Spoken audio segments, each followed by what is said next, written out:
En respeto al tiempo de ustedes y derivado de que ya se vieron varios temas, vamos a tratar de hacerlo un poco más ágil. Obviamente vamos a ver cada una de las causales, eso no se preocupen, y pues igual vamos a tratar de que tener un cuidado en cuanto a las dudas y preguntas que puedan hacer que sí sean referente al tema, porque ahorita sí se demostró que fue de repente un tema y luego otro y luego me regreso. Entonces, si se puede al momento, no hay ningún problema, y nada más por respeto a los demás, ¿no? Muy bien. Bueno, entonces, las primeras fracción que vamos a ver es la fracción primera del artículo 113. En esta fracción establecen diversos supuestos de clasificación: seguridad nacional, seguridad pública, defensa nacional. En este sentido, vamos a ir estableciendo cada uno de los supuestos y cuál es el interés público que se protege.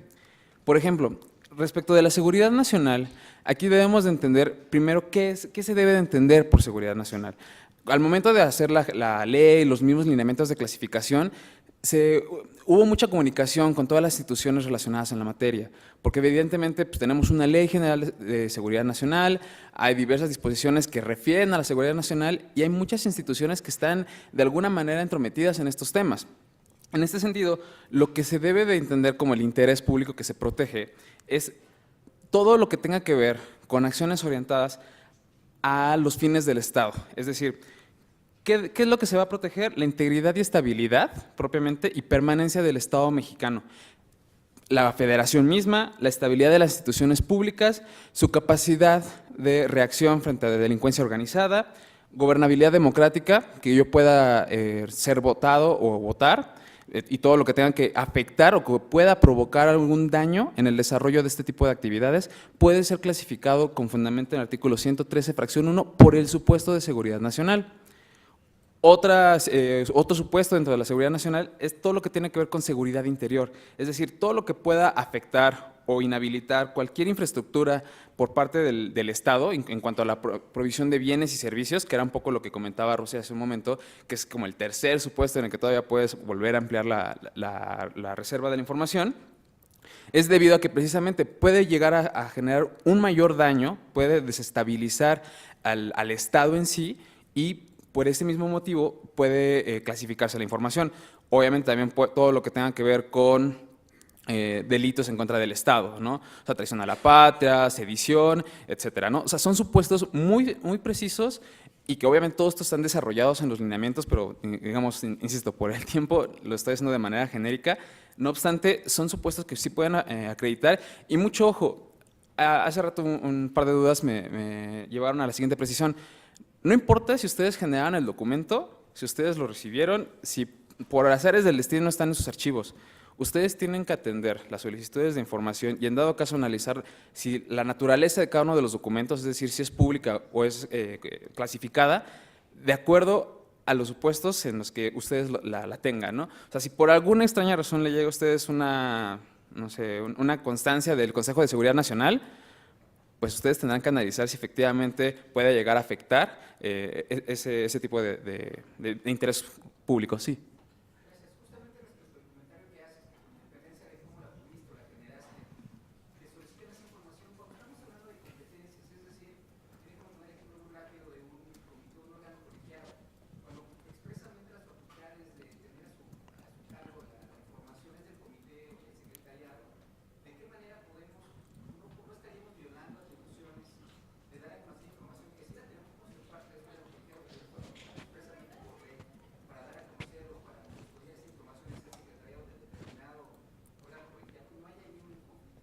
No, porque son efectos diferentes. Aquí son para efectos de transparencia. Digamos, tú para publicar algún documento es a partir de una solicitud de información. Para entregarlo es a partir de la solicitud. Si hay una disposición expresa que dice que determinado servidor público o solamente un sujeto obligado puede hacer pública determinada información y por cualquier motivo lo entregó o lo hizo otra persona, esa es una situación ajena que tendrá que regularse conforme a otro tipo de normas. Esto es para efectos de transparencia. Aquí, evidentemente, puede haber una sanción. Me imagino que a lo mejor por una parte de responsabilidad administrativa, pues estar entregando cosas que no debes, pero no en calidad de transparencia o del acceso a la información. Es decir, son supuestos diferentes. No, no lo estarás violentando porque tú precisamente, el hecho de que tú la tengas no significa que la tengas que entregar de manera así íntegra. Pues si tú consideras y compruebas con la prueba de daño en la parte de reserva que esa información es clasificada, es decir, si yo la tengo, yo no la generé y es más, el que podía publicarla es determinado sujeto obligado. Por tal motivo yo puedo clasificar porque puede afectar la seguridad nacional, dado que puede dañar o menoscabar la estabilidad del Estado, en el caso de seguridad nacional, ¿no? Digo, no me quiero adelantar a las otras, pero puede ser uno de los supuestos. Entonces sí hay que especificar de manera clara qué es la clasificación que uno tenga y la manera en la que pueda argumentar en la prueba de daño y que obviamente la prueba del el comité de transparencia, todo lo que tenga que ver para acceso a la información. Sí. Pero la tienes. No, no, porque es incompetencia. El trámite de ese tipo de solicitudes es, si me están solicitando algo y yo de mis atribuciones no la tengo, efectivamente, o no tengo la atribución para poder generar o poder desarrollar ese tipo de documentos, en un primer momento podía decir por la incompetencia, pero da la casualidad que, y nos ha pasado en muchas resoluciones del INAI, en las que se determina, ok, tú al principio manifestaste incompetencia, pero resulta que el particular, por alguna razón, conoce que tú estuviste en esa junta, que tú estuviste en esa reunión, o nos da incluso alguna prueba que demuestra que tú sí tienes esa información. Entonces, o peor aún, el sujeto obligado dice, perdón, no era incompetencia, sí la tengo. Ah, bueno, pues entonces ya cambia, porque de todos modos, a pesar de que no eres competente para tener esa información, la tienes. Entonces es una cuestión de hecho que lamentablemente afecta de alguna manera el trámite de tu solicitud, porque a lo mejor tú no eres el competente, tú no ni siquiera tendrás por qué conocer ese documento, pero desde el momento en el que lo tienes, es susceptible de que puedan acceder a él vía acceso a la información. ¿Sí? Sí. Sí, nada más para complicarlo un poquito más. ¿Qué pasa cuando además hay una ley expresa que prohíbe, así expresamente, la entrega de información a una institución? Es el caso de Petróleos Mexicanos, donde la ley de… ¿Sí se escucha? Sí. Donde la ley de Pemex, en su artículo, creo que es el 33, expresamente dice, se prohíbe a Petróleos Mexicanos entregar la información referente a, y viene una serie de informaciones ahí que no se deben entregar, según la propia ley de Pemex. Claro. Ahí, bueno, pues todavía se complica más porque efectivamente hay una ley que expresamente prohíbe la entrega de esa información. ¿Entrega a cualquier persona? Nada más dice, sí, se prohíbe que Petróleos Mexicanos entregue la información referente a… Ok, bueno, recordemos que los supuestos de clasificación son para efectos del acceso a la información. Si una ley le otorga la calidad de clasificada, reservada, a determinado tipo de información, el sujeto obligado es el responsable de encuadrar ese supuesto y decir, mira, en determinada ley me está estableciendo esa calidad y corresponde con el supuesto establecido en el artículo 113, fracción tal. Ahí habría que determinar, porque en dado caso, incluso esa norma podría estar contraria a lo que ya establece la ley general. Entonces tendrías que hacer ese análisis forzosamente, porque una cosa es que te lo diga la norma, pero tú lo que tienes que comprobar es el daño que puede generar la divulgación de esa información. Porque si digamos, si una ley, la que tú quieras, dijera, queda prohibido publicar la estructura orgánica de las dependencias, no porque lo diga la ley, significa que efectivamente eso es información reservada o confidencial. Aquí tienes que analizar el caso por caso y determinar si la publicación de la información puede generar un mayor daño que el interés de conocer la misma. Sí, pero bueno, lo que pasa es que a lo mejor no hice mi intervención, no fue completa, y por eso la relacionaba con la del compañero que me antecedió, porque efectivamente aquí la ley de Petróleos Mexicanos dice que solamente la Comisión Nacional de Hidrocarburos es la que puede publicar esa ley. O sea, sí hay ese cuestión de la cambia, competencia. pero de todos modos, ese supuesto que comentaba él, por alguna razón, si la tiene Pemex, y Pemex tiene que analizar efectivamente si procede la entrega de la información o en su caso la clasificación. Es caso por caso. Aquí, si ya tiene esta prohibición, tiene que analizar efectivamente si hay una prueba, en la prueba de daño, si el daño o el menoscabo que podría generarse al interés público que está protegiendo es mayor al interés que tiene el particular de conocer esa información. O sea, forzosamente tiene que ser, en ese sentido, el análisis, no porque te lo prohíba la ley, significa de, no, yo no te puedo contestar la solicitud porque una ley me lo prohíbe. Sí, está claro y estoy de acuerdo con lo que estás diciendo. Nada más sí pongo el acento porque este tipo de contradicciones le dan al servidor público, en este caso a los compañeros de Petróleos Mexicanos, por supuesto, el estar en una situación de riesgo, ¿no? Ese es el problema. O sea, y así lo hemos manejado efectivamente, pero sí quiero poner el acento en que a veces este tipo ese es el problema grave de estos asuntos que estamos viendo, que normalmente los servidores públicos se enfrentan ante la posibilidad, Claro. ante una prohibición expresa de una ley, que es un asunto muy delicado, pues deciden mejor no entregarla y por ahí No, se van. y simplemente, no solamente son el caso de Pemex, también ha pasado con el SAT y que incluso ha llevado a incumplimientos de resoluciones en los que el instituto ha determinado entregar información que aparentemente estaba clasificada como secreto fiscal.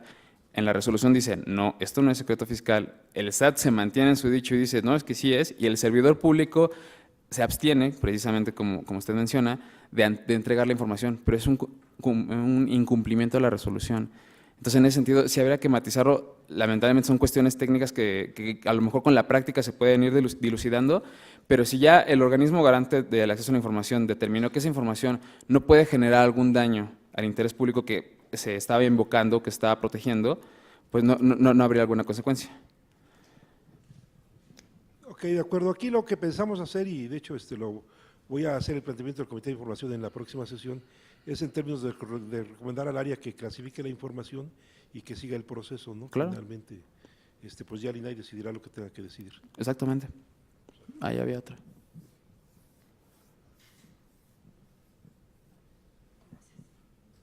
Hola, buenas tardes. Buenas tardes. Regina de la Comisión Reguladora de Energía. Nosotros, bueno, como sabrán, otorgamos permisos para diferentes actividades que están consideradas como de servicio al público, como prestación de servicios. Entonces, hay veces que nos piden información respecto a planos y cuestiones muy técnicas de cada, por ejemplo, de sistemas de transporte, almacenamiento y demás. Esa información pues, podría encuadrar en seguridad interior para no entregarla. A ver, seguridad interior implica la destrucción, inhabilitación o sabotaje de cualquier infraestructura de carácter estratégico.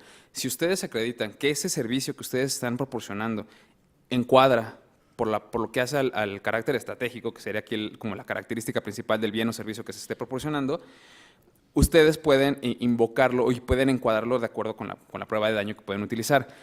En un primer momento tendríamos que analizar efectivamente cuál es el servicio, cuál es el carácter estratégico o cuáles las características de este asunto para poder determinar si puede considerarse como clasificado por esta fracción o a lo mejor por otra. O sea, aquí la ventaja de la clasificación es que nosotros tenemos, digamos, un catálogo de diversas disposiciones o de diversos supuestos en los que podemos ver realmente cuál encuadra. Porque muchas veces el sujeto obligado se confunde y dice, es que es no sé, un seguimiento o debido proceso. Y no es debido proceso, es porque puede afectar la deliberación, un proceso deliberativo, por ejemplo, ¿no? Entonces, habría que analizar el caso en concreto. En principio te diría, sí, solamente si acreditas esta parte en la prueba de daño de que puede afectar o puede inhabilitar estar otorgando el servicio o estar prestando el servicio o en dado caso el bien que se genere de la atribución. Gracias. Sí, muy bien. Ahí hay otra. Por ejemplo, anteriormente estaba el catálogo de seguridad nacional donde venían los proveedores. Hay que subir los 3 años anteriores, que es 2003, 14, 15, ¿no?, a la nueva plataforma. La pregunta sería, ¿tenemos que subir esos proveedores? ¿Sí hay que subirlos, aunque estén en el catálogo? Sí, porque ya es disposición por obligación de transparencia. Ah, ok. Bueno. Bueno. Muy bien, bueno, antes de la respuesta. El siguiente supuesto de la fracción primera del artículo 113 es lo que tiene que ver con seguridad pública. En este sentido, va más enfocado ya a las funciones de la Federación, de la Ciudad de México y de las entidades federativas, tanto como Estado como por sus municipios. Pero aquí tiene una característica. Aquí lo que se pretende salvaguardar es la vida, la salud, la integridad y el ejercicio de los derechos de sus habitantes, de las personas que forman parte de la federación en sí. ¿Por qué? Porque tienen el fin de proteger el orden público. Es decir, que exista esta armonía entre la sociedad y que la información no pueda vulnerarlo.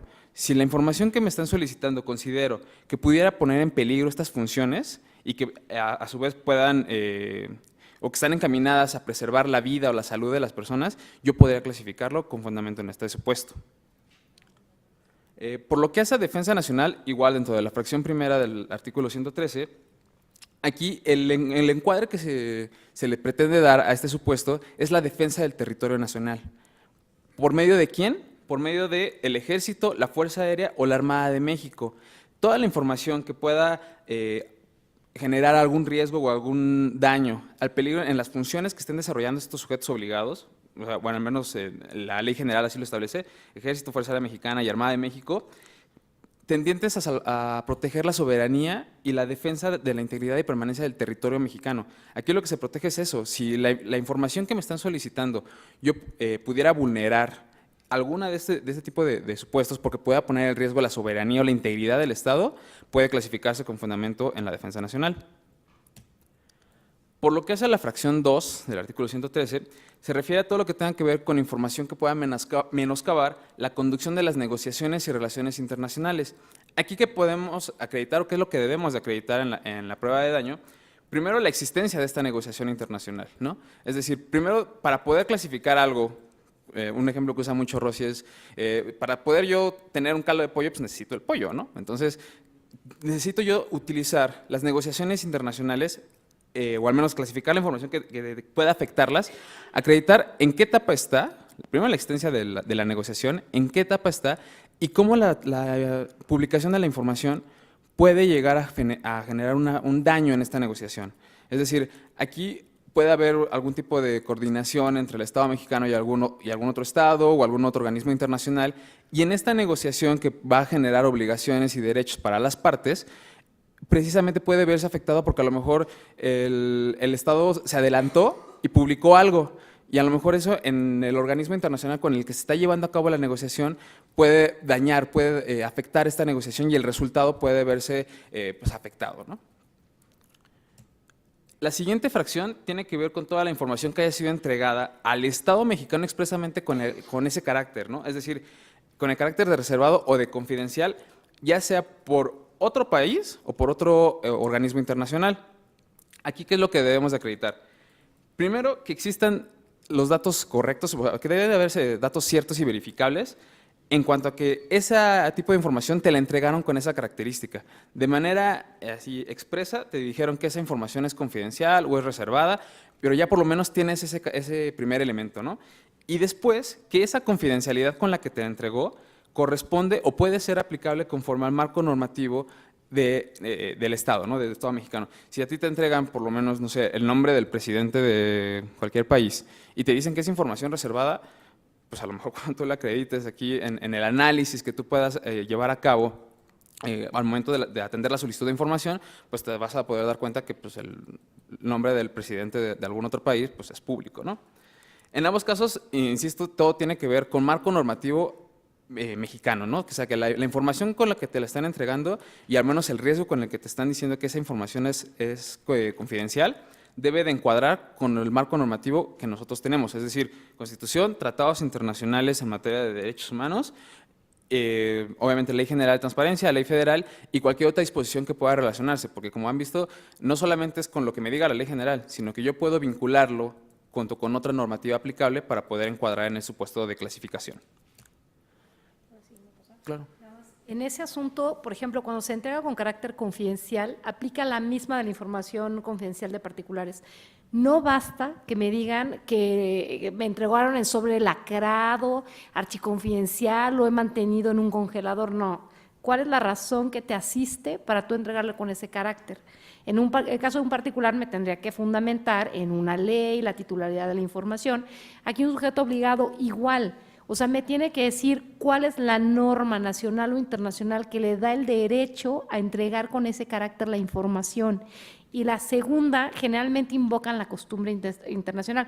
No, pues es que así se acostumbra. Bueno, pues enséñame los precedentes en donde me demuestres que así se ha acostumbrado y que esa es la lógica del tratamiento. Acuérdense que en todas estas lo que vamos a evitar son dogmas de fe. Todo se tiene que acreditar cuando se invoque que fue entregado con ese carácter. No inferencias, eso de que, ay, no, pues es que me lo dio y yo sentí que hay una preocupación. No, si no te la dijo escrita, búscale otra causal, porque no te la entregó con carácter confidencial. Tuvo que haberte dicho, te la entrego de manera que esta no pueda ser entregada a ningún otro que no participe en este proceso y fundamentar por qué lo puede entregar con ese carácter.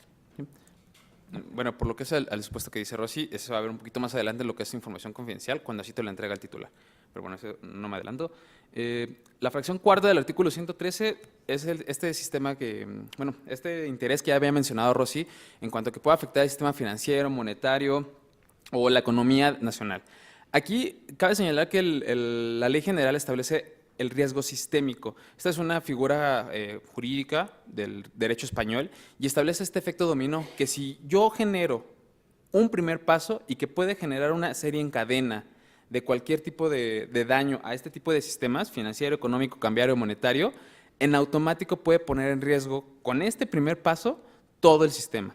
A eso se refiere el riesgo sistémico. Ese es como el encuadre que se le dio tanto en los lineamientos como en la Ley General, para proteger la estabilidad de los mercados, para proveer una economía, digamos, estable al Estado y que no pueda dañarse el poder adquisitivo del mismo, ¿no? Entonces, también es muy complicado poder acreditarlo, no obstante, si uno acredita que con este primer paso puedo generar un desarrollo en cadena, es como un engranaje, ¿no? Si yo quito el primero, pues en automático se vienen todos los demás.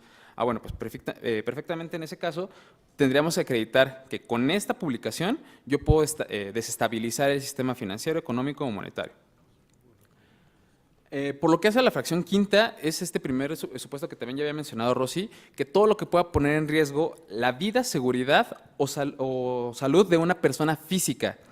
Ojo, tienes que acreditar que la información que me están solicitando realmente se relacione o que pueda poner en riesgo la vida, seguridad o salud de esta persona. ¿Por qué? Porque si la divulgación va a generar esta afectación a la vida de la persona o a la salud, en automático puede, bueno, no en automático, sino debidamente acreditado, puedes encuadrar la clasificación con este supuesto de una fracción quinta. Aquí también, ojo, no solamente tiene que ser una, sino pueden ser una o varias personas. Es decir, si yo puedo acreditar que este tipo de información puede afectar a una comunidad obviamente determinada, o sea, todo este tipo de supuestos es a una persona física determinada, a un grupo de personas determinados y que, o en dado caso determinables, que pueda afectarlos en algún momento, ya sea en su salud, en su vida. El chiste es que, igual, en relación con las bases que ya les comentó Rosy, lo que se pretende proteger con esta fracción, o el interés público que se pretende proteger, precisamente es la vida. La vida, la salud, todo lo que tenga que ver encaminado con una persona física. Por lo que hace a la fracción sexta del artículo 113, se relaciona con todo lo que tenga que ver con actividades de verificación, inspección y auditoría relativa al cumplimiento de leyes. Aquí se tienen que actualizar diferentes supuestos. El primero es que exista este procedimiento de verificación de cumplimiento de leyes. Si yo tengo información o que apenas voy a generar el procedimiento, yo no puedo clasificarlo con fundamento en esta fracción. Necesito tener el procedimiento de verificación del cumplimiento de estas leyes. Evidentemente, tiene que existir este nexo causal o esta vinculación entre la información que me estén solicitando y que pueda llegar a afectar este procedimiento de cumplimiento de leyes, de verificación de cumplimiento de leyes. ¿Por qué? Porque si nosotros comprobamos esta vinculación, nos lleva al tercer elemento que hay que acreditar, que la difusión de esta información pueda impedir o pueda dañar este procedimiento, es decir, que el cumplimiento de las leyes que nosotros estamos verificando como sujetos obligados pueda haberse dañado de alguna u otra manera, siempre atendiendo a los principios que ya les mencionó Rosy, de manera estricta. Sí tiene que ser una interpretación estricta, conforme al supuesto que te maneja la Ley General y que tú puedas acreditar en la prueba de daño esta vinculación que existe entre los dos. Por lo que hace la fracción sexta también, establece que todo lo que tenga que ver con difusión o que pueda impedir el ejercicio de facultades que llevan a cabo autoridades competentes para recaudar o fiscalizar y comprobar el cumplimiento de obligaciones fiscales, que igual es cumplimiento de leyes, debe de ser de acuerdo, o sea, tú puedes encuadrar en este supuesto siempre y cuando tú puedas vincularlo con el cumplimiento de leyes, pero lo que no puedes acreditar en dado caso, por ejemplo, luego el SAT nos decía, es que eso te lo justifico por secreto fiscal. porque yo estoy cumpliendo las leyes, estoy verificando el cumplimiento de las leyes, y no, son supuestos diferentes. Secreto fiscal tiene otro tipo de características que más adelante lo vamos a ver. No obstante, aquí se refiere solamente al seguimiento. Si ese tipo de divulgación de información puede afectar el cumplimiento de obligaciones en materia fiscal, yo puedo, como autoridad en la materia, poder clasificarlo por ese supuesto. Pero, insisto, tiene que haber primero este procedimiento de cumplimiento de leyes. Por lo que hace a la fracción séptima, tiene que ver con dos momentos diferentes: la prevención de delitos y la persecución de delitos.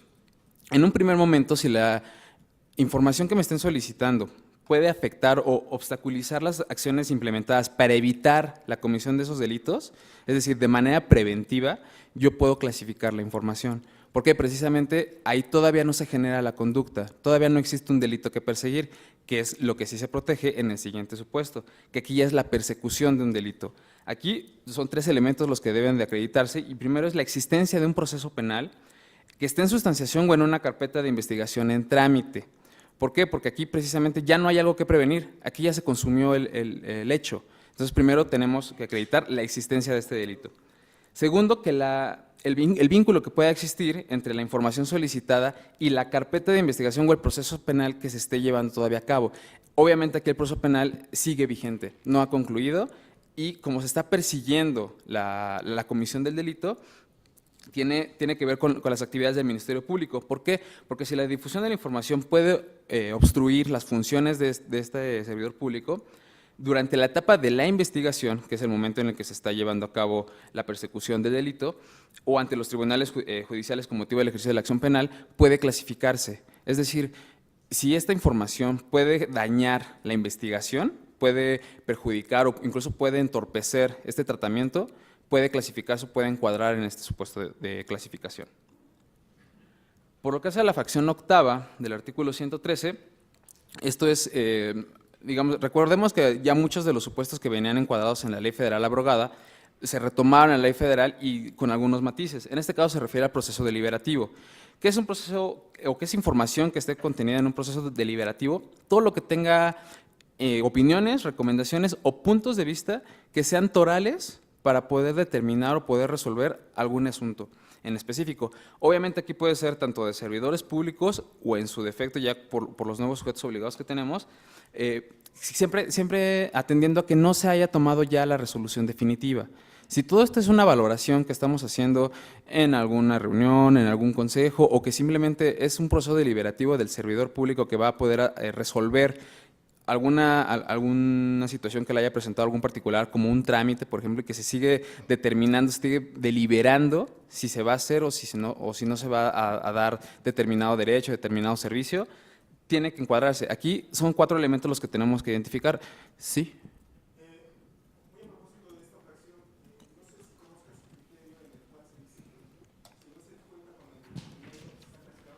Se clasifica.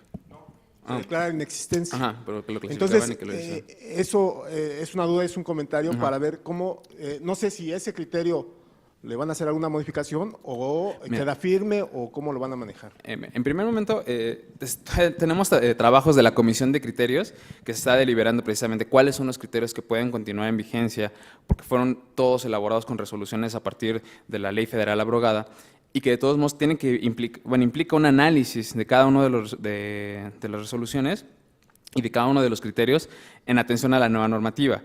Ese criterio efectivamente se refiere más, y de hecho yo lo llevaría más a la parte de la inexistencia y la clasificación no pueden convivir, o bueno, no pueden estar en un mismo asunto, ¿no?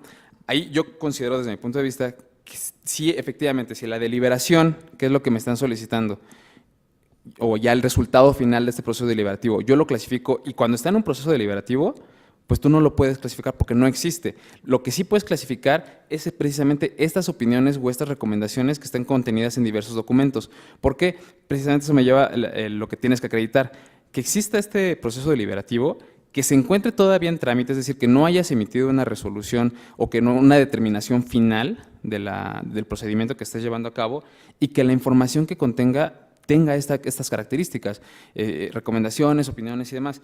Y obviamente la difusión puede llegar a afectar la determinación final. Entonces, si a ti te solicitan, quiero lo que determinó el sujeto obligado en tal trámite, y se encuentra en un proceso deliberativo, tú no puedes clasificar la determinación porque todavía no se ha tomado.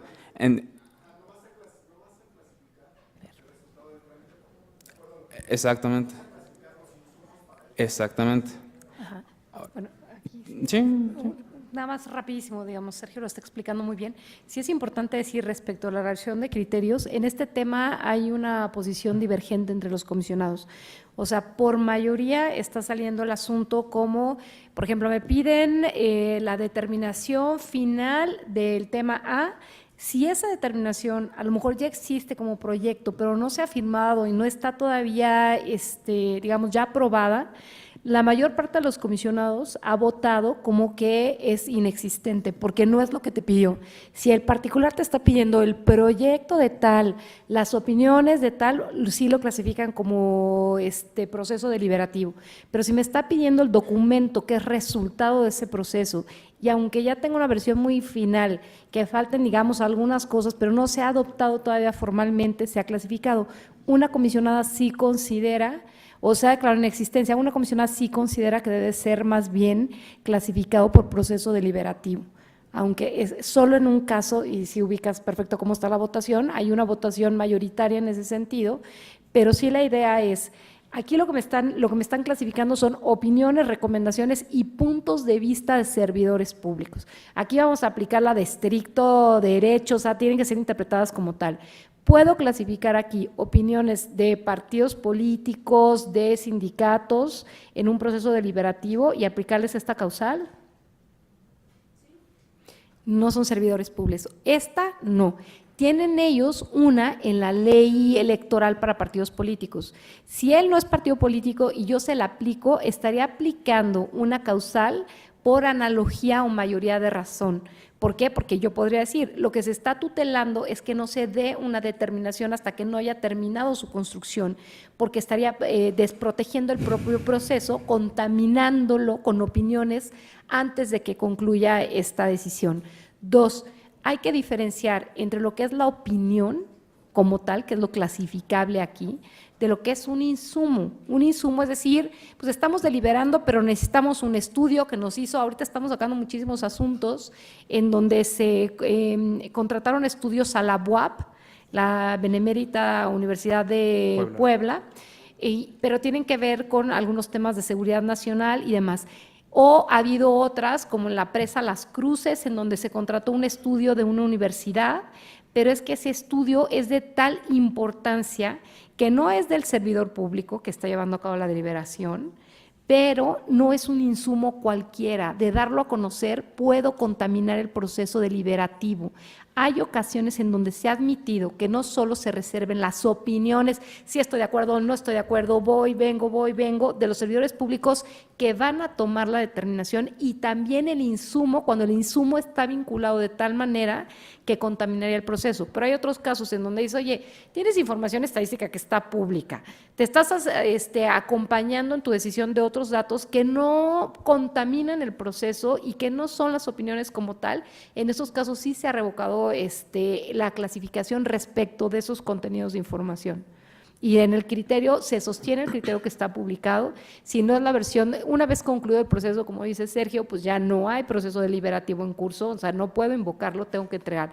Si me están pidiendo el resultado y está a 1 milímetro, pero no se ha formado, porque además te lo dicen así, es que estoy a punto y entonces ya lo apruebo y estamos en el proceso de formalización, bueno, pues no es el definitivo, él te pidió el definitivo. El definitivo como tal se mantiene la postura de la inexistencia por mayoría y de los comisionados, y así se han votado, y en ese sentido se preserva el criterio que está publicado en la página, ¿no? No, porque ahí porque ya tienes lo un estás- dato elemental, ahí vas a aplicar el equiparable al criterio 07, es decir, son obvias las razones por las que no existen. Me piden un contrato de compraventa de un avión y no tengo el de compraventa, tengo el de la renta, pues no existe el contrato de compraventa porque no lo compré, lo renté.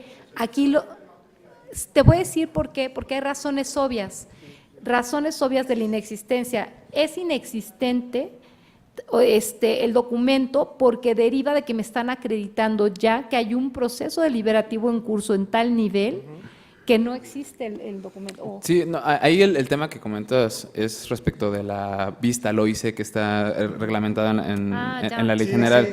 O sea, Perdóname. más que nada, en ese sentido, la ley general establece que es cuando no se ha ejercido la atribución para poder emitir. Y por eso vas a dar vista por ese motivo.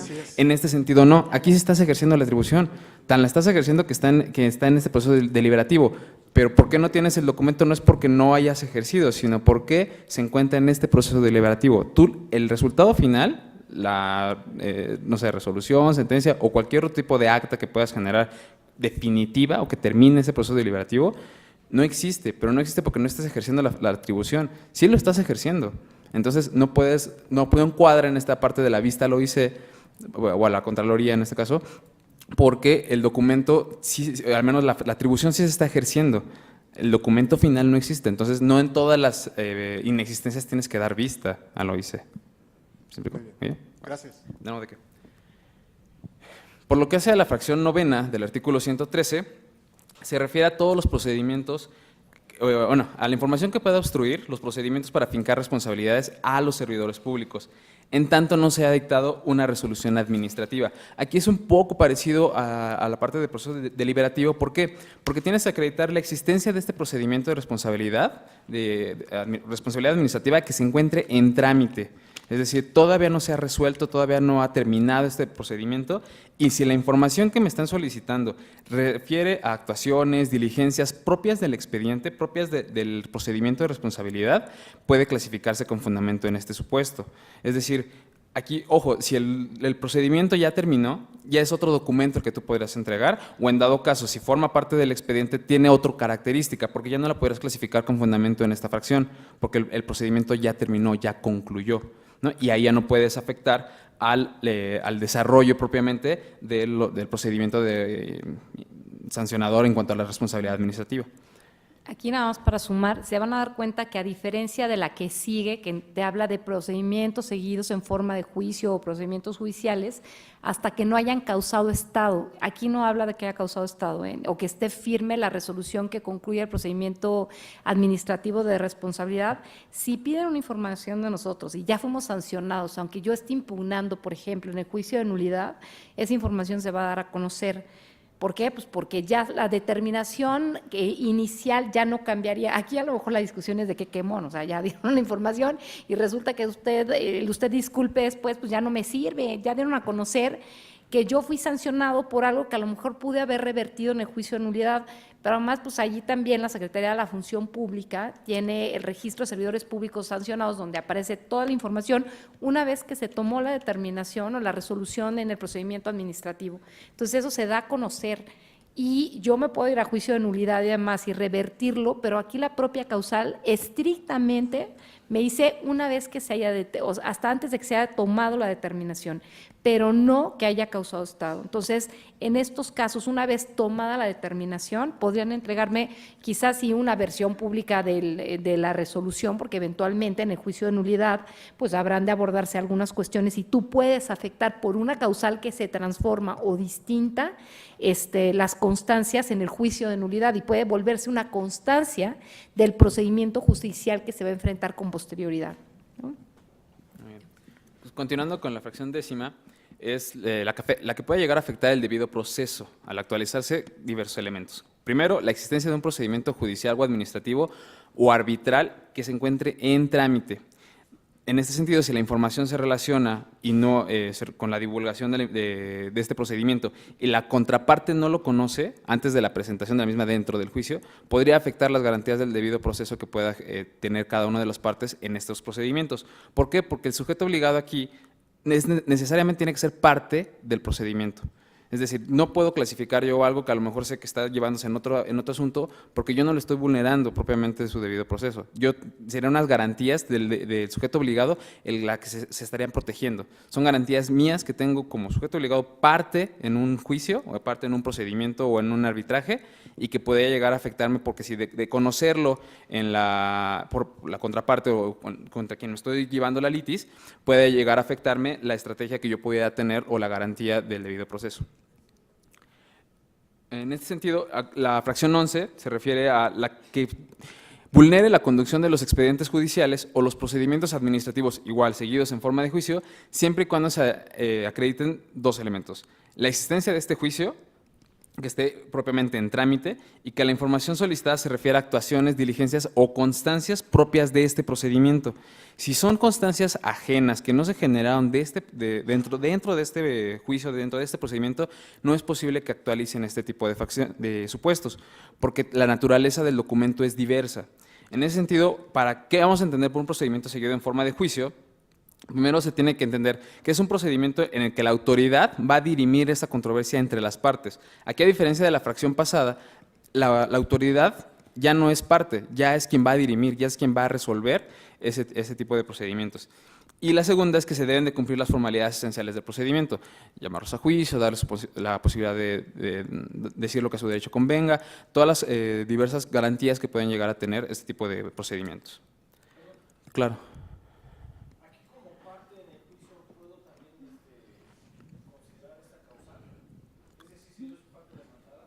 Ah, sí, pero en la fracción, la anterior, la del debido proceso. La del debido proceso, no. En la fracción 11 se refiere a los procedimientos seguidos en forma de juicio que el sujeto obligado va a dirimir. Si tú eres parte demandada o parte actora, te aplica la fracción anterior, que es lo que hace el debido proceso. Porque es una garantía que tú tienes como parte en ese juicio, como parte en ese procedimiento. Son supuestos diferentes, por eso la precisión. Una cosa es que el sujeto obligado sea parte, quien sea, actora o demandada, y la segunda es quien va a dirimir ese procedimiento es el sujeto obligado. Muy bien, son la diferencia. Muy bien. La siguiente fracción es la fracción 12 y se refiere a aquella que forme parte de averiguaciones previas, carpetas de investigación o que resulten de la etapa de investigación, durante la cual el Ministerio Público reúne todos los elementos para poder esclarecer determinados hechos y poder perseguir el delito. En este caso, los datos de prueba para sustentar el ejercicio o no de la acción penal.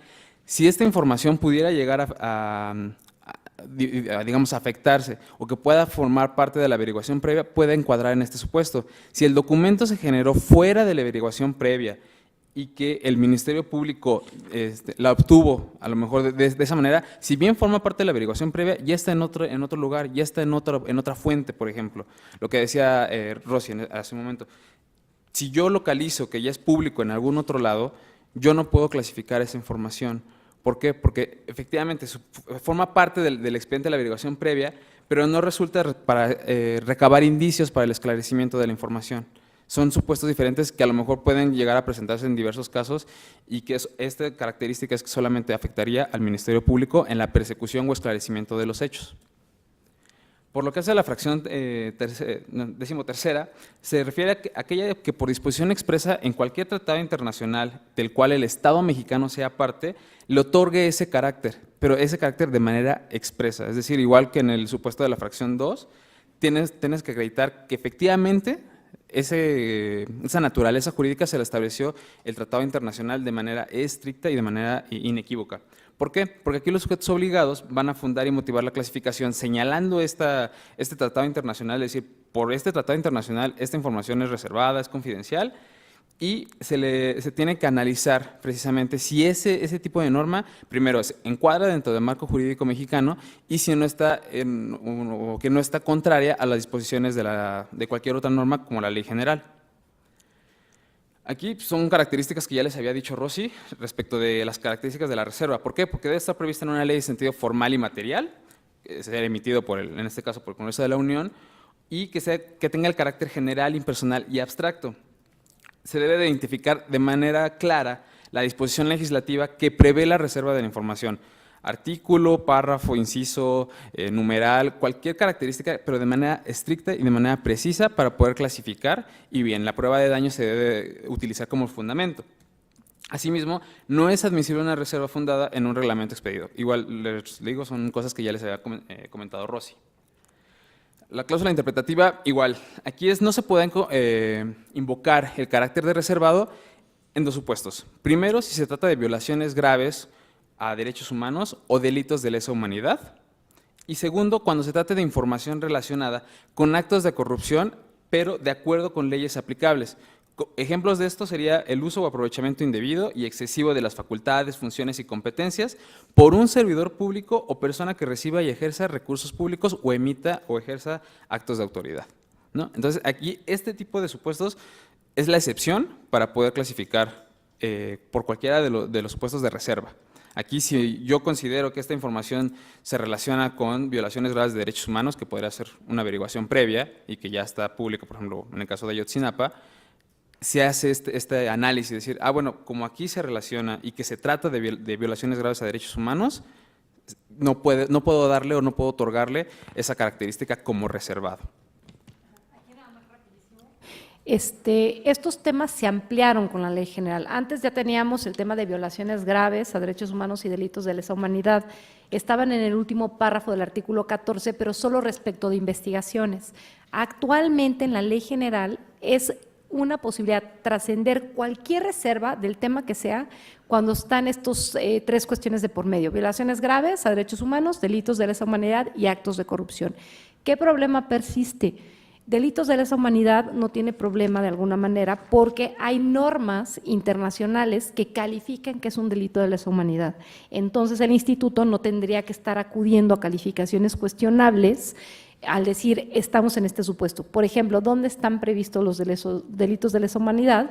En el Estatuto de Roma, que aplica la Corte Penal Internacional, que fue suscrito por México y que te dice clarísimo, a ver, la desaparición forzada, los delitos de apartheid, todos esos son lesa humanidad.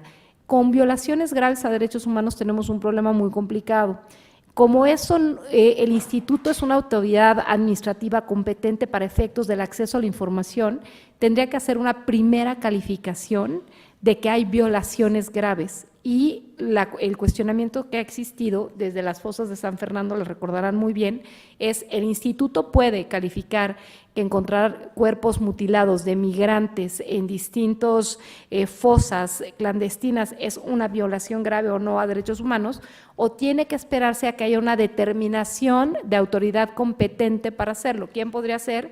Una Comisión Nacional de Derechos Humanos, por ejemplo, en una recomendación, o un juez, pero están de acuerdo que además no existe el delito de violaciones graves a derechos humanos, existen distintos tipos penales. Lo que se había pretendido es que se facultara a los organismos garantes para establecer cuándo estamos frente a esto en el orden administrativo para acceso a la información, con criterios cuantitativos y cualitativos que ya han sido establecidos por cortes internacionales y nacionales, la Suprema Corte de Justicia o la Corte Interamericana de Derechos Humanos, y a partir de eso poder hacer esa calificación. No se puso tal cual, pero tampoco se proscribió esa posibilidad. Entonces, será un tema que estará generando muchísimo interés, como ya ha venido ocurriendo en muchos expedientes que se han abierto con ese carácter.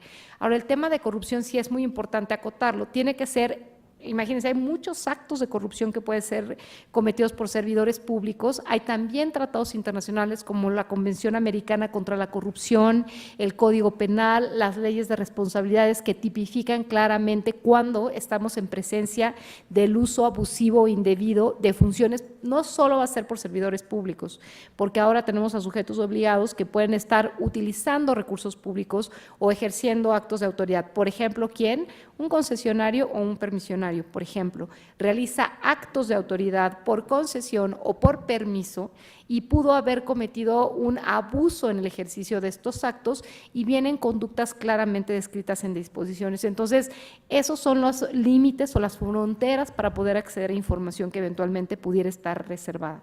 Ahora sí ya vamos como la famosísima prueba de daño, ustedes van a ir diciendo si queda más fácil, si queda no es tan fácil. Yo lo que creo, Sergio lo expone muy bien, lo que se quiso hacer, teníamos la prueba de daño presente, probable y específica, que es una figura, que es una reminiscencia de algunos ejercicios que se hacen en el ámbito internacional, y que la verdad era muy difícil. O sea, si un sujeto obligado no te dice daño presente, tal, daño específico, tal, y cuál era el presente, cuál era el específico, hacer un taller para distinguirlo.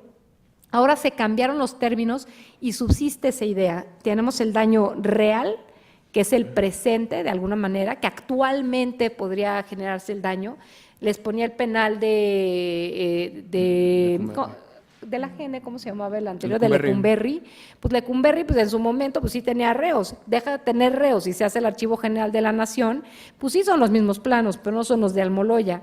En el tema del daño real, tiene que ser un daño que se actualice ahorita. Por ejemplo, si yo tengo una estrategia comercial como Aeropuerto de la Ciudad de México, pero es una estrategia comercial que tiene más de 20 años y que esa información que yo dé ya no puede generar un daño como tal. ¿Por qué? Porque no es una información actual, no me da un patrón, no hay una prospección que me pueda permitir identificar cómo está funcionando actualmente. Bueno, pues ahí ya en principio no habría un daño real como tal, ¿no? Demostrable es que sea, yo tengo que identificar cómo podría vulnerar, ¿no?, el interés público. O sea, ¿de qué manera? Oye, pues si yo te doy a conocer el penal de máxima seguridad, es demostrable en la medida en que actualmente está funcionando y ahí podría tener ubicadas las salidas, por ejemplo, el Chapo Guzmán. Por eso les decía, oye, si ahorita das el penal, pues ya antes se fugó, tú imagínate dándole los planos del penal. Es sumamente probable que pudiera ocurrir. Ahora, identificable no es que se fugue el Chapo, ¿no? Decir, ay, no, pues es que se va a ir el Chapo y entonces nos va a afectar. No, es la evasión de reos, la posibilidad de que un reo se salga de un penal de máxima seguridad, y generalmente estos de evasión de reos están establecidos en los lineamientos de clasificación como aquellos elementos que pueden acreditar daño a la seguridad pública. El que se fugue un reo de un penal con esa peligrosidad, pues nos puede afectar a todos en la integridad, a toda la colectividad. Entonces, yo voy construyendo así como un checklist en donde voy estableciendo, actualmente se genera, lo que está protegiendo es esto, y el riesgo de que ocurra es muy alto por esta razón. Entonces, así lo construyo. Es el mismo riesgo presente, probable y específico que teníamos antes, ahora se va a llamar real, demostrable e identificable, y a lo mejor, no sé si les sirva, pero en el glosario, Sergio, no sé si podrías ayudarme, por favor, a leer en la parte en donde define, pues es el que tenemos aquí, creo. Bueno, si quieren ya los dejo con Sergio y comentamos al final una reflexión. Creo que lo importante es que quede muy claramente identificado qué artículo es el que actualiza una reserva. Sí lo tengo que decir, porque acuérdense, el interés público, donde describe específicamente qué es lo que se tutela en la causal de reserva. Yo tengo que decir nada más que se fugue el Chapo o que puedan evadirse reos. ¿En qué artículo de los que tenemos de reserva viene identificada una causal? Ya lo aterrizo. Específicamente, si yo nada más digo seguridad pública o algo así, tendría que identificar la seguridad pública porque está vinculado con un tema de evasión de reos en un penal que funciona en la actualidad, que de evadirse tal, y lo voy desglosando. Motivar, ¿qué es? Dar todas estas razones vinculadas con una norma. La norma sería el artículo 113, fracción primera, lo vincularía además con el lineamiento específico de clasificación que está relacionado con el tema de evasión de reos, y haría estas explicaciones que me llevan a decir por qué sí voy a afectar el tema de la seguridad nacional en esta subespecie, con este fundamento, y dar esas razones es suficiente. A lo mejor no van a ser, hay un test que se llama de ponderación, que es como poner en una báscula, imagínense, siempre hay un interés público de acceder a la información, ¿están de acuerdo? Y hay un interés público también de proteger la información. Entonces hay una colisión de intereses públicos. Cuando yo ejerzo el derecho de acceso a la información, no solo lo ejerzo como un particular, sino se ejerce también un interés con una dimensión social. Cuando ejerce uno el derecho de acceso, ejercemos todos como posibilidad. Todos podemos ser un escrutador de la función pública. Entonces, por eso siempre tengo que ver qué pesa más, el interés de conocer un cierto tipo de información o el interés de protegerse. Esto es lo que se llama como test de ponderación, en donde voy a poner proporcionalidad, idoneidad y, ¿qué me falta una? Nada más. O sea, No, son tres: proporcionalidad, idoneidad y interés superior. interés. Bueno, ahorita les comento, pero no se compliquen con la fórmula, porque hacer esa fórmula les va a parecer muy difícil, a mí me parece que es mucho más fácil identificar qué es lo que perjudicaría, cuál es el fundamento y cómo se actualiza, porque el otro los va a meter en un problema terrible y a lo mejor acaban entrampándose. Lo que tiene que quedar muy claro es identificar el riesgo que se puede generar. Y ahorita les digo cuál es el otro que se me está pasando. Sí. Bueno, creo que Rosy ya les dijo la prueba de daño, entonces podemos avanzar. Básicamente es un ejercicio de ponderación, es verificar primero qué es lo que me están pidiendo, si ese puede llegar a afectar o pueda dañar el interés jurídico o el bien jurídico que se esté protegiendo en la causal de reserva, primero, y si esa divulgación es mayor que el interés que puede llegar a tener el particular de conocer la información.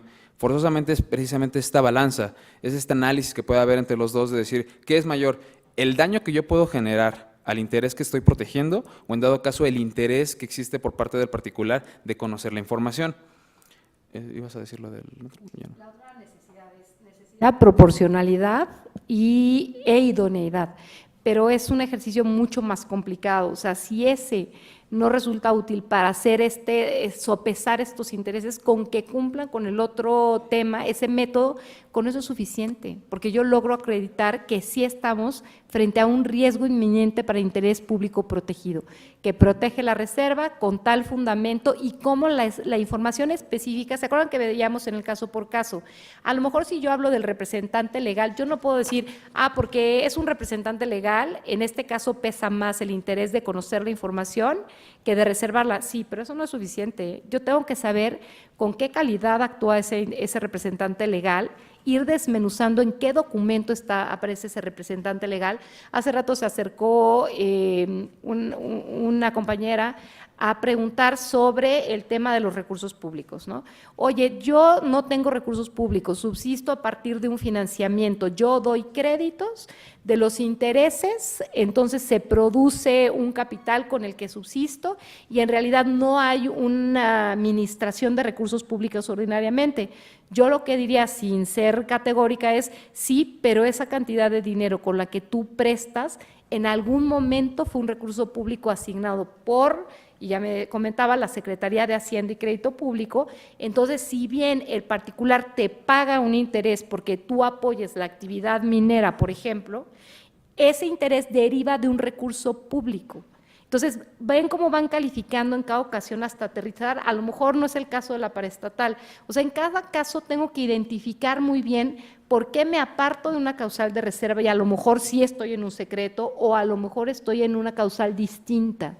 Pero lo que sí es tratar de identificar qué es lo que están protegiendo con la reserva.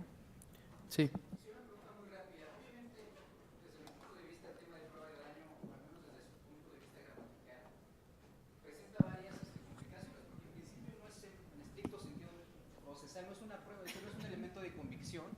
Que les dé a ustedes los elementos para poner algún tipo de decisión. Sí, claro. Estamos hablando de supuestos que podrían ocurrir. En ese sentido, no hay algún documento, no hay algún tipo de consecuencia que sea evidente que de dar la información se genere. Estamos hablando de suposiciones y cosas que pudieran suceder, riesgos. Sí. En ese sentido, ustedes como institución, como el INAI, tienen presente obviamente esto, pero han ido un poco más allá para saber cómo dirigir este tipo de pruebas de daños en cuanto a hacerlas, partiendo de que es un supuesto futuro, una condición y que es un riesgo, para dejarlo un poco más evidente, más claro. Es decir, estamos hablando de suposiciones. Sí. Es que a lo mejor ahorita que me oigan mis compañeros directores generales de enlace me van a matar y quizá en el comité de criterios ¿cómo tú puedes ir teniendo elementos cada vez más aterrizados para casos aplicables? El más general que vas a tener son los lineamientos de clasificación, porque por causal te va a dar un recetario. Estos puntos que hemos estado viendo en cada una de las causales están descritas por fracción en los lineamientos de clasificación. Entonces ahí tú puedes ir palomeando si se van actualizando. Cada asunto empieza a aterrizarse cada vez más y más y más. ¿Qué es lo que se puede hacer? Ahí la opción es el siguiente paso para ir aterrizando también son los criterios que va a emitir de carácter obligatorio para los sujetos obligados federales y orientador para los de los estados, el Pleno del Instituto. Ya se aprobaron los lineamientos por los que se establece el procedimiento para emitir criterios y hay un comité de criterios que está integrado por coordinadores del instituto y que va a estar haciendo propuestas de criterios por reiteración o por relevancia al Pleno. Esos criterios, eventualmente habrá una nueva época, porque hay muchos criterios que han quedado rebasados por las nuevas interpretaciones producto de la nueva integración, de las nuevas revisiones normativas que se hace, pero ahí podrías tener un primer elemento porque se señalan los precedentes que puedes consultar.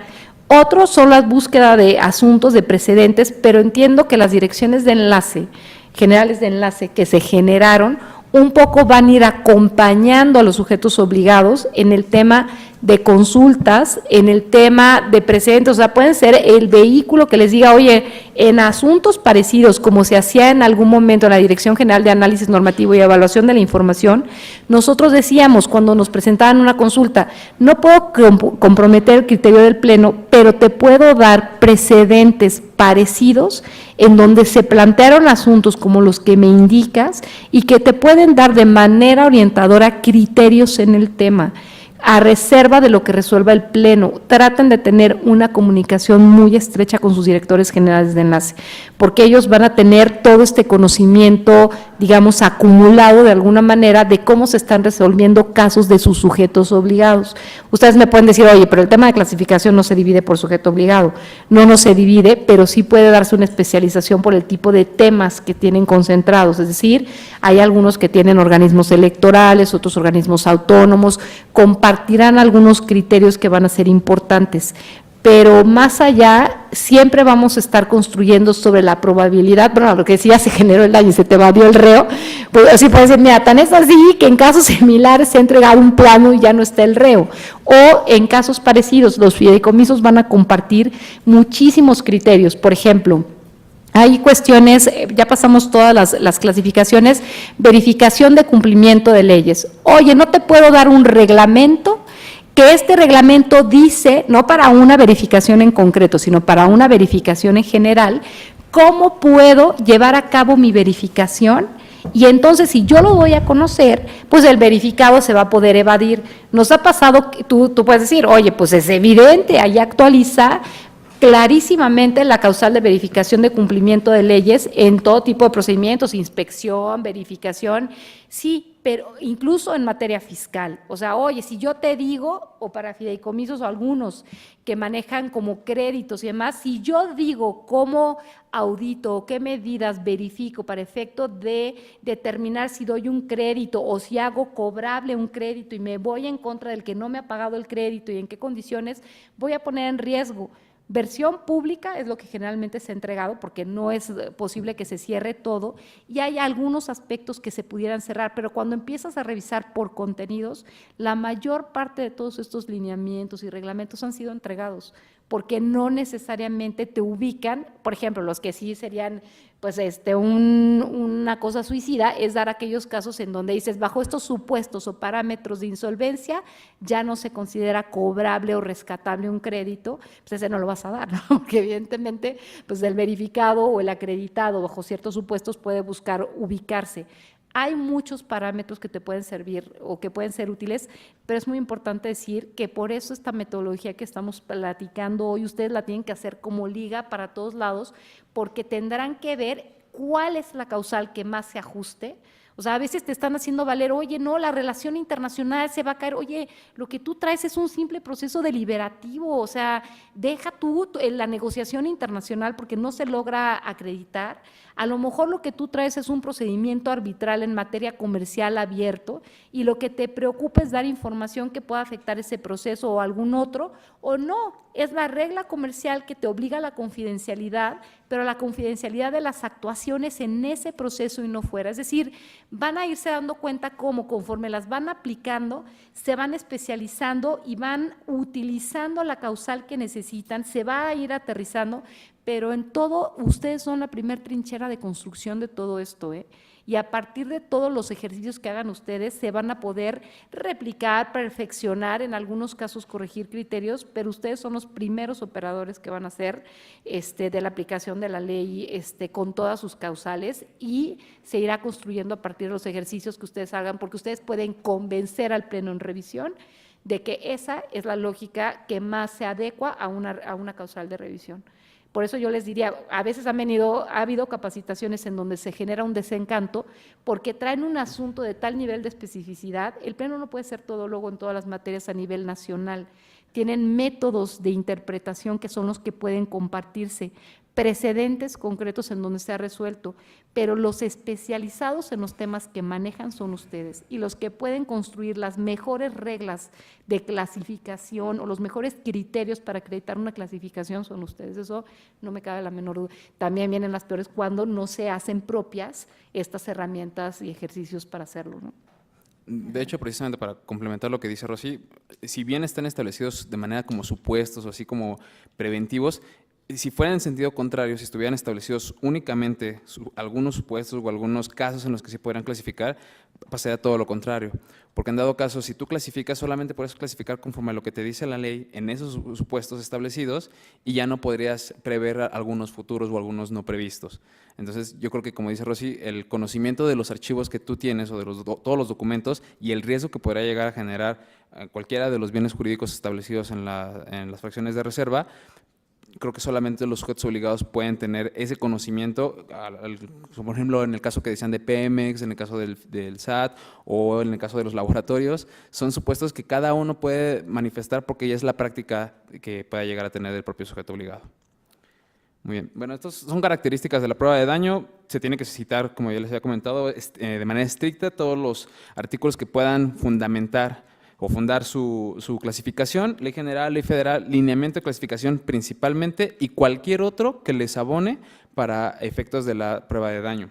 Identificar el daño que se ocasiona al bien jurídico protegido con estas características que tiene que ser real, demostrable e identificable, y ahí ponemos en la diapositiva, que por cierto entiendo que se les van a enviar por parte de su director de enlace, y que pues, bueno, son características en cuanto el único cambio fue el nombre, pero para poder ejecutarlo en la prueba de daño tiene que estar demostrable de manera fundada y motivada. Digo, ya es 1:30, pero vamos a darle seguimiento a la información confidencial. Sí podemos seguir, ¿sí aguantan para acabar la parte de confidencialidad? Sí. Sí, muy bien. Bueno, la información confidencial está regulada a partir del artículo 116 de la Ley General y se va a dividir en 3 tipos. Primero, los datos personales, que es lo que ya comentaba Rosy, cualquier dato que pueda identificar o hacer identificable a alguna persona. Aquí mucho ojo, si bien en principio todos serían un documento, a lo mejor que pueda tener nombre, domicilio, teléfono y demás, con el avance tecnológico en algún momento vamos a tener que la huella digital o a lo mejor alguna representación de cualquier otro dato personal que ahorita no tengamos presente o que al menos en este momento no lo tengamos identificable, tenemos que estar atentos a este tipo de modificaciones o este tipo de avance tecnológico que como consecuencia nos van a tener que tengamos mayores datos personales y obviamente un tratamiento distinto respecto a estos documentos. El segundo supuesto es la que se entregue con tal carácter como que un particular le entregue con ese carácter al sujeto obligado, pero para que pueda encuadrar en este supuesto, primero tienen que acreditarle al sujeto obligado que él es el titular de esa información, que si yo te estoy entregando esto con carácter de confidencial es porque yo soy el titular y no lo estoy haciendo a nombre del tercero sin que yo sea su representante legal, por ejemplo, ¿no? Y evidentemente esta clasificación debe de encuadrar con el marco normativo aplicable a este caso. Si yo te estoy entregando esto por ser, no sé, confidencial, con fundamento en alguna ley de España, y pues aquí no nos aplica, entonces no podemos darle ese carácter de como confidencial. Y el tercero, que es uno de los cambios principales en la ley general, es que todos los secretos bancario, fiduciario, industrial, comercial, fiscal, bursátil y postal ahora van a ser información confidencial, pero con una peculiaridad. Va a ser respecto de los titulares que corresponda a particulares o sujetos de derecho internacional o incluso sujetos obligados, pero que nunca involucren recursos públicos. Siempre tiene que acotarse, todo lo que tenga que ver con recurso público no puede invocarse secreto fiscal, por ejemplo, secreto bancario. Esta es una de las características y de los cambios, digamos, más drásticos en cuanto a la ley general. Sí.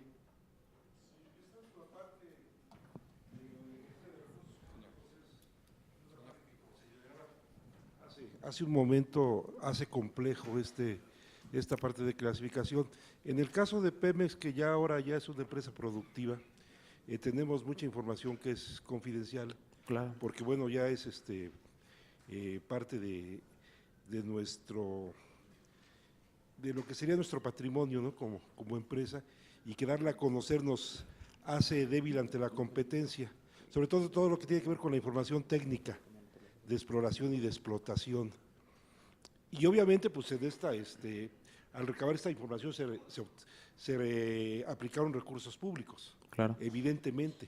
Sin embargo, sí es información confidencial y sí aduce un secreto industrial, Sí, porque ajá.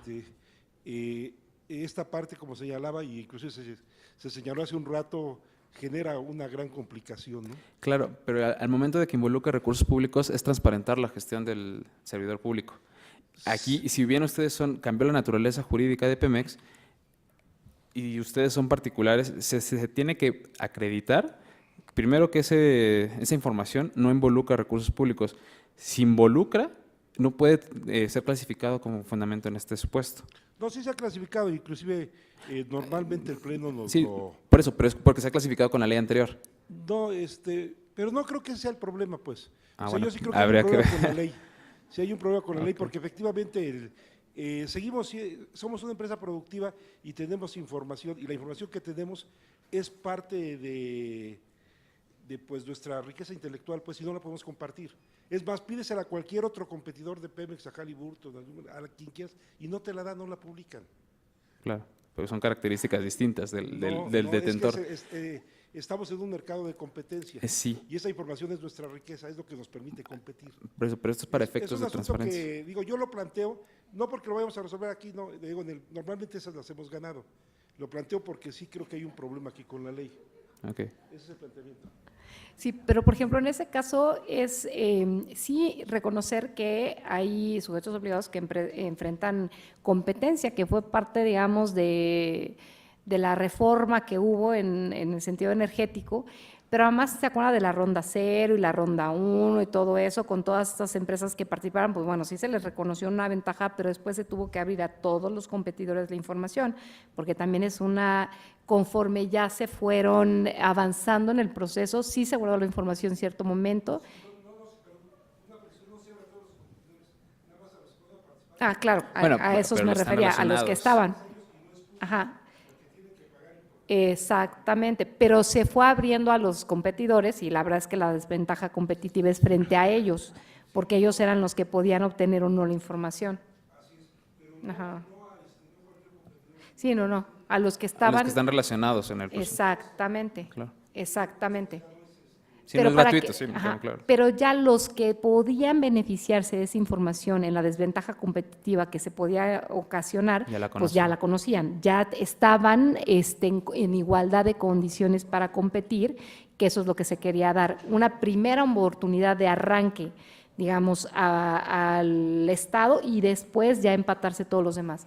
Un poco a lo que iba es, en esta desventaja competitiva que desde luego se reconoce y más el cambio de naturaleza jurídica, no solo Pemex, sino muchos otros, sobre todo todas las universidades, imagínense que les pagan estudios y demás, y dices, oye, no voy a contratar con este chismoso, o sea, sí te va a hacer un super estudio, pero lo pagas tú y es para todos, ¿por qué? Porque él tiene que contratar con recursos públicos, tiene que saberse qué fue lo que entregó y demás, sí se les va a reconocer. Aquí la duda es, yo no creo que entren en los secretos, porque sí hay recursos públicos evidentemente de por medio en algunos casos. No me queda claro si lo van a hacer todavía por secretos o lo van a hacer como platicábamos hace un momento, Putrefacción. por el artículo 182 y lo relacionas con una disposición de ley. Eso es lo que tendrá que ir viéndose cómo se construye.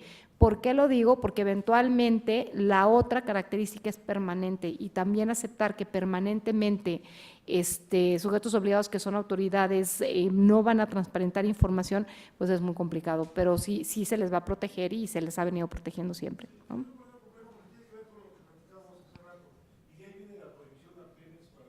Sí, sí.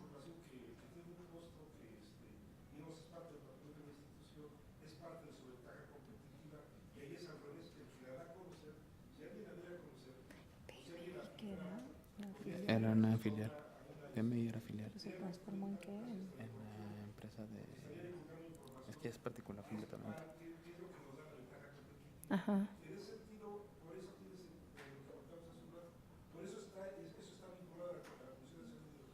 Exacto. Claro.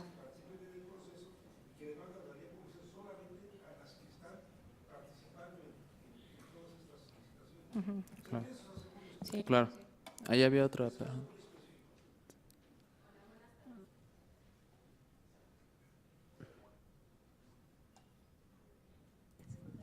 Hola, buenas tardes. Yo vengo del Banco Nacional de Comercio Exterior y justamente traemos un tema relacionado con el secreto bancario.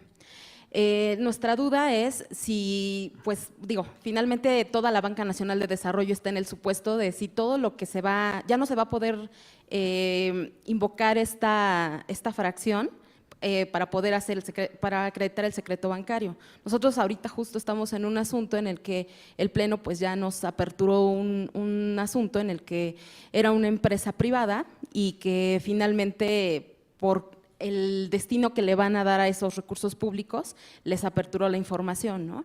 Y tenemos otro caso justo con Pemex en el que ellos también fueron beneficiados por un crédito del banco y que pues ahora nos argumentan que por ser un nuevo sujeto obligado y que aparte puede ejercer recursos públicos, pues también va a ser sujeto de apertura a toda la información del crédito, ¿no? Entonces, la duda es, nosotros para poder acreditar esa fracción de secreto bancario, ¿todavía estamos en esa posibilidad o ya no? O sea, ya a la Banca Nacional de Desarrollo ya no le aplica. Si involucra recursos públicos, no.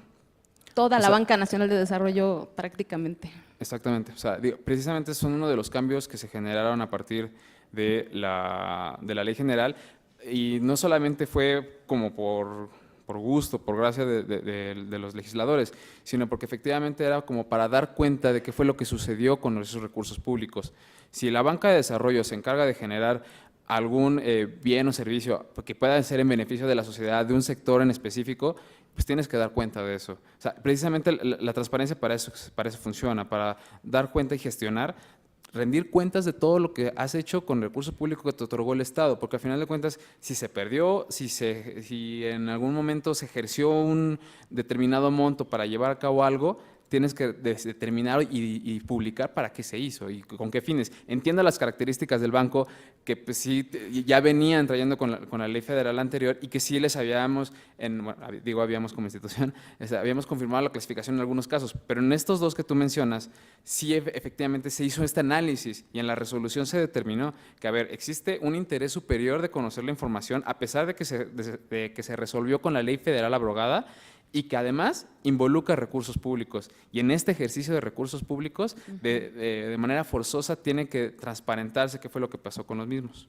Bueno, en este caso también sería viable, digo, si el secreto bancario no prevalece, podría ser, porque nuestros clientes lo que al final de cuentas nos dicen es que también puede haber ventajas competitivas de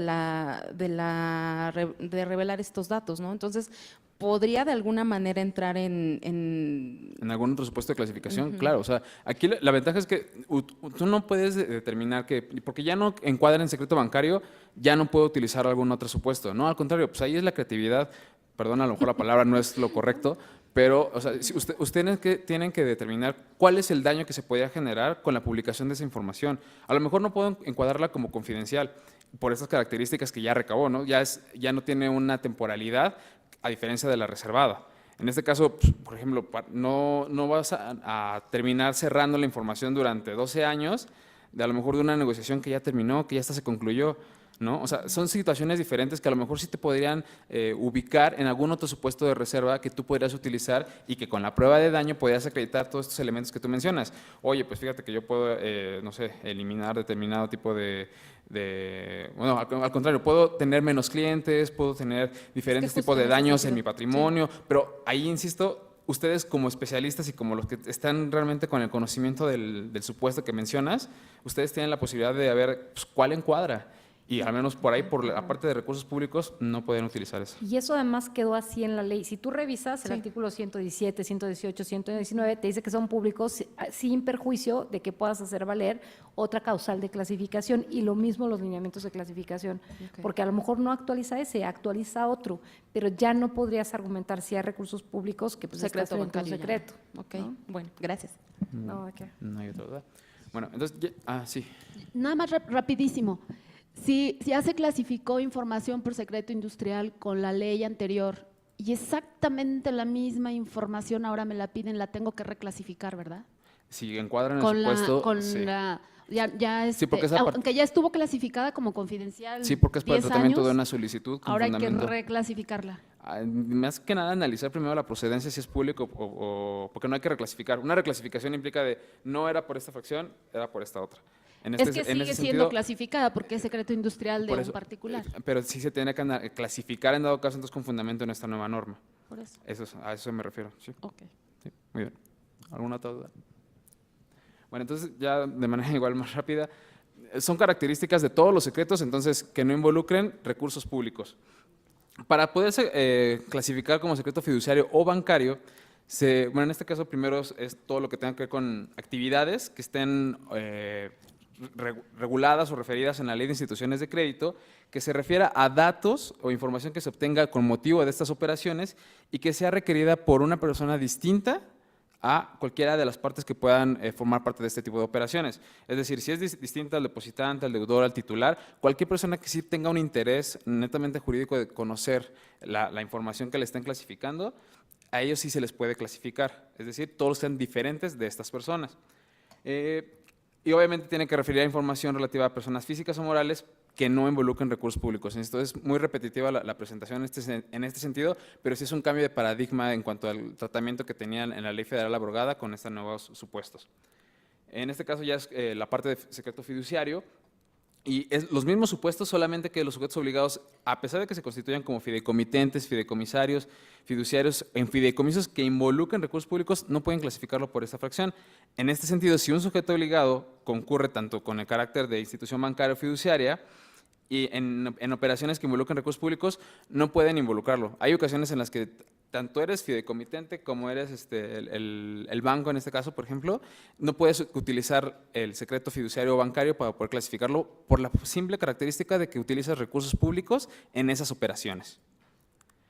Por lo que hace al secreto comercial o industrial, se tiene que determinar primero que la información generada con motivo de las actividades industriales o comerciales sea en términos de la Ley de Propiedad Industrial, la información que me estén solicitando, que esta información sea guardada con ese carácter y que hayan sido adoptados los medios o sistemas para preservar su confidencialidad. Asimismo, si la información significa que el titular de esta información que está protegida por la Ley de Propiedad Industrial puede mantener o obtener una ventaja competitiva, ahí sí puede encuadrar, y nuevamente que la información no sea del dominio público o que por un perito o un experto en la materia, un técnico, no pueda descifrar realmente lo que se esté protegiendo. Son características del secreto industrial, y obviamente aquí reiterar que no puede involucrar recursos públicos. En secreto fiscal ya... sí. Daniel.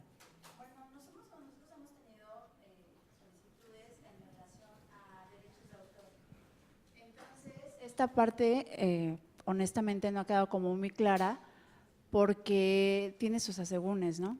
Ahorita, en esta nueva ley, ¿cómo se podrían manejar los derechos de autor? Bueno, yo creo que lo podrían manejar como toda la información que te está entregando el titular con esa característica, carácter? porque ahí te estaría acreditando que él es el autor de determinada obra y que por lo tanto, dado que no es público todavía y que a lo mejor no puede generarle algún menoscabo en sus derechos como autor de determinada obra, tú puedes acreditar eso, pero ahí ya va a quedar en ti como sujeto obligado poder acreditar eso. Sí, me lo entregó, no sé, el autor que tú prefieras, y él demostró ser el titular de esa información y que encuadra con los supuestos del marco jurídico aplicable al derecho de autor. Por lo tanto, como me lo entregó con calidad de confidencial, yo no te lo puedo entregar. Propiamente como secreto comercial o industrial no encuadraría porque no forma parte de la Ley de Propiedad Industrial. ¿Sí? Muy bien. Entonces, secreto fiscal, igual, es muy parecido a la figura del secreto fiduciario en cuanto a que se debe de acreditar que se trata de información tributaria, declaraciones y datos suministrados por contribuyentes o terceros. Aquí hay una precisión en la Ley General que cuando se refiere a facultades de comprobación de obligaciones en materia fiscal, la autoridad fiscal que interviene en estos trámites puede clasificar la información, pero siempre y cuando no intervengan recursos públicos. Es decir, si yo como el SAT, como Secretaría de Hacienda o los organismos fiscales autónomos, en el ámbito de su competencia pueden clasificar esta información porque es la que obtienen en virtud de sus facultades, en virtud del trámite que están llevando a cabo para la comprobación para el ejercicio de sus facultades de comprobación fiscal. Y obviamente aquí reitera que los sujetos obligados no pueden clasificar la información si este tipo de información que le está entregando, por ejemplo, un contribuyente en su calidad, un Estado en su calidad de contribuyente, no podía clasificar porque refiere a recursos públicos. Entonces no podría encuadrar en la parte de secreto fiscal. Por lo que hace al secreto bursátil, los sujetos obligados que realicen operaciones, a diferencia del secreto bancario, por ejemplo, que era la Ley de Instituciones de Crédito, aquí se refiere a la Ley del Mercado de Valores. Todas las operaciones que estén reguladas en esta ley tienen que estar, o al menos la información que esté relacionada con este tipo de operaciones, si está relacionada con los servicios que presta, ya sea del sujeto obligado o cualquier otro particular, y sea requerida por una persona diversa a las personas que puedan formar parte de estas operaciones, como el cliente, el comitente, el mandante o cualquier otro de su representante legal, puede clasificar la información hacia ese tercero. Si tiene esa calidad, si tiene derecho o si puede acceder a ese tipo de información, precisamente por el interés jurídico que tiene en la operación. Por lo que hace al secreto postal, se refiere a toda la información que esté relacionada con los usuarios y a los servicios de público de correos, que aquí están regulados conforme a la Ley del Servicio Postal Mexicano. Y bueno, finalmente la otra prueba, a diferencia de la prueba de daño, que es la prueba de interés público, esta va a ser a cargo de los organismos garantes. Y aquí, igual que en la prueba de daño, va a ser un ejercicio de ponderación en el cual se va a determinar qué es mayor, si el beneficio de dar a conocer la información contra el daño que me argumentaron que podría generar la divulgación de la información. Es decir, aquí el organismo garante, y la Ley General lo establece, que es el INAI o cualquier otro organismo garante local en el ámbito de su competencia, puede hacer este ejercicio y determinar, a ver, yo tengo que está clasificada este tipo de información, pero yo acredito una conexión entre la confidencialidad y un tema de seguridad nacional, de salubridad o de protección de derechos de terceros, y que por este tipo de vinculación yo puedo dar razones o argumentos que puedan generar o que puedan permitir acreditar el beneficio del interés público de conocer. O sea, hay un interés de la sociedad mucho mayor que el daño que yo podría generar en dado caso al titular o el bien jurídico que está protegiendo. Este es un ejercicio interesante, ya se ha venido trabajando en diversas resoluciones del instituto, a lo mejor no como prueba de interés público tal cual, o al menos con fundamento en la Ley General, pero sí se ha hecho este análisis de ponderación, de verificar qué tienes, qué es mayor, si este beneficio de dar a conocer la información o de continuar clasificándola y no entregarla. Finalmente, yo creo que criterios del INAI vamos a dejarlo para otra sesión, si ustedes desean. Insisto, aquí son criterios. Sí, claro.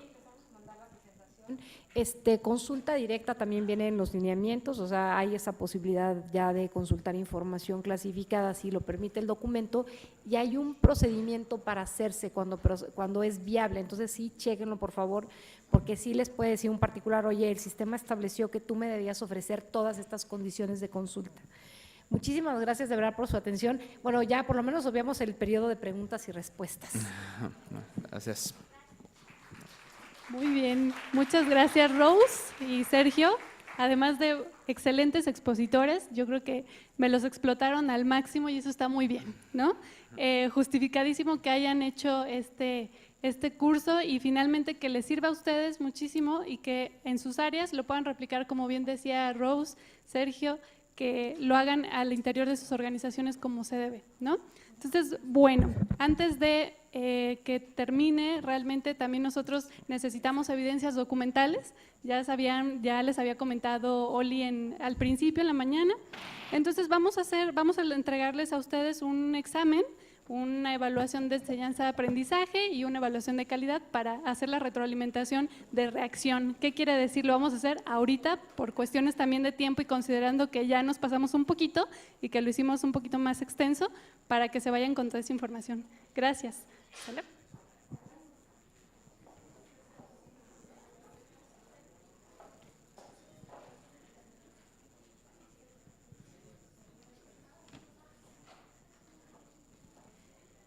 No se vale copiar.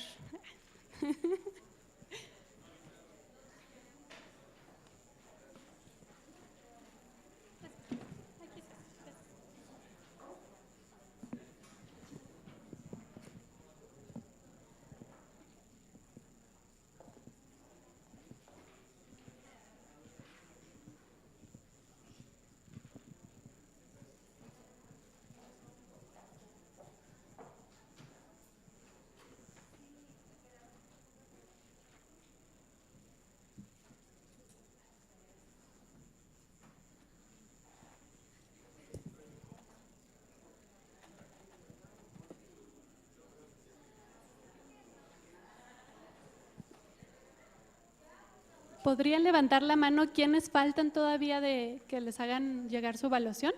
Ok, para que los puedan identificar y comencemos ya el